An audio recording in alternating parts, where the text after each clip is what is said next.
Taigi tęsime pamokas apie ciklus. Šiandien mokinsimės naujo ciklo, tai yra ciklo while.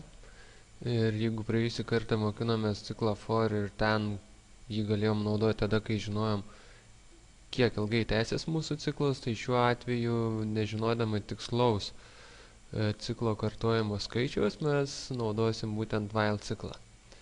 Ir gal iškart bandysim nuo while ciklo sintaksės aprašymo. Užsirašo pakankamai paprastai žodelis while, toliau skliausteliuose nurodom sąlygą, kokia turi būti, kad galėtų vykti sakiniai ciklo viduje, ir trečia dalis, tai būtent tie sakiniai, kuriuos ir vykdysim. Vėl lygiai taip pat kaip cikle for, kaip sąlygos sakiny if, jeigu vykdom daugiau kaip vieną sakinį, mes dedam figūrinius skliaustus. Jeigu vykdom vieną sakinį, pilnai užtenka to sakinio be jokių papildomų skliaustų. Taigi bandykim gal išspręsti uždavinuką, kad būtų šiek tiek aiškiau, ir tas uždavinukas skambėtų taip. Studento mėnesinės pajamas yra x litų, o išlaidos y litų. Kiekvieną mėnesį jo pajamas mažėja a litų, o padidėja išlaidos b litų. Taigi mums reiktų apskaičiuoti, kiek mėnesių jis išgyvens, kol pajamos bus mažesnės negu išlaidos. Ir šiam tikslui ciklas while labai tinka, taigi gal pradedam rašyti programą ir kaip ir visą laiką pradėkim nuo kintamųjų. Iš programos matom, kad reiks kintamojo x, kintamojo y, a, b. Ir dar susikurkim vieną kintamąjį, kuris kaups dienų skaičių, tų dienų skaičių, kiek studentui išeis pragyventi su teigiamam pajamom. Ir aš susikursiu kintamąjį kiek, iškart prilyginsiu jį nuliui, nes pakol kas nieko nepragyveno, ar ne. O toliau rašom jau pačią programą. Ir norėdami ciklą pradėti, turim turėti pradinius duomenis. Taigi turim žinoti, kas yra x, kas yra y ir taip toliau, ar ne? Tai šiuo atveju be jokių pagražinimų, gal iškart parašysiu greitai, trumpai.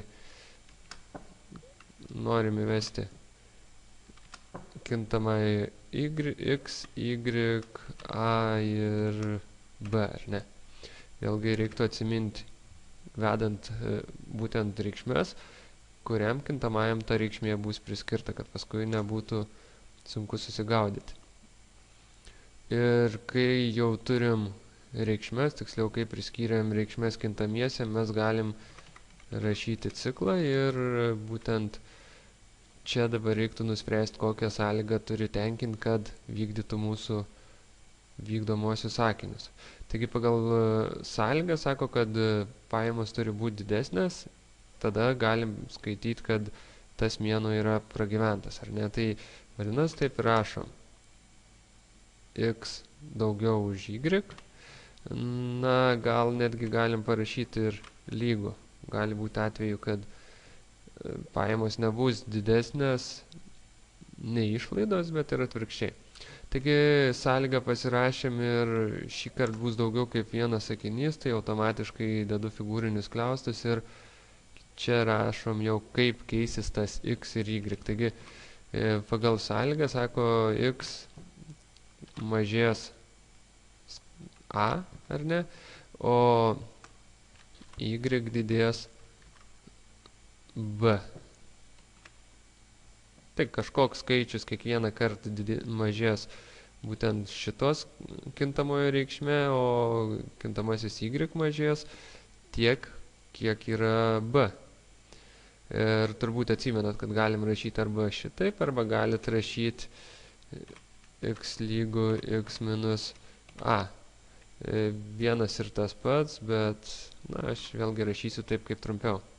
Ir trečioji eilutė mes turim padidinti mėnesių skaičių.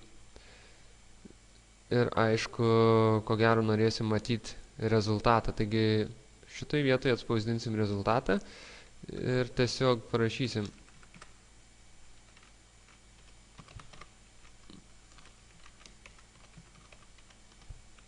kad praėjo kažkiek tai mėnesių, ar ne, ir parodykim, kiek tų mėnesių praėjo.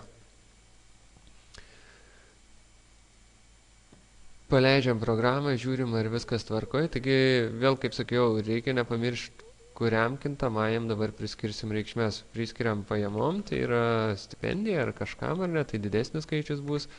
Sekantis skaičius, kurį įvesim, tai bus išlaidos, taigi pirmą mėnesį irgi bus mažesnės nei pajamos. Ir toliau kaip keisis. Na, skaičius galim rašyti bet kokius, parašysiu abu po 20. Taigi, gavos taip, kad išgyveno 3 mėnesius.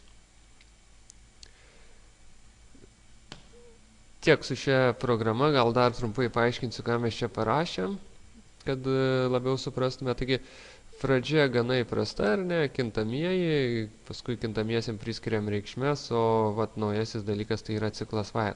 Kaip sakiau, ciklo skliausteliuose mes rašom sąlygą, kuri turi būti tenkinama, kad vyktų ciklas. Taigi, kiekvieną kartą x mažėja, ar ne, y didėja ir tol tai vyksta, kol x pasidaro mažesnis už y. Tik tais reikšmė gaunasi x mažesnė už y, ciklas yra stabdomas ir peršokama į šitą vietą, tai yra į tą vietą, kur baigėsi ciklas. O šiuo atveju tai yra eilutė, kuris spausdina tekstą. Tai tikiuosi, kad supratote ciklą while ir toliau, ko gero, bus ciklas do while, labai panašus į šitą ciklą, bet truputėlį rašysis kitaip. Taigi šiam kartu tiek.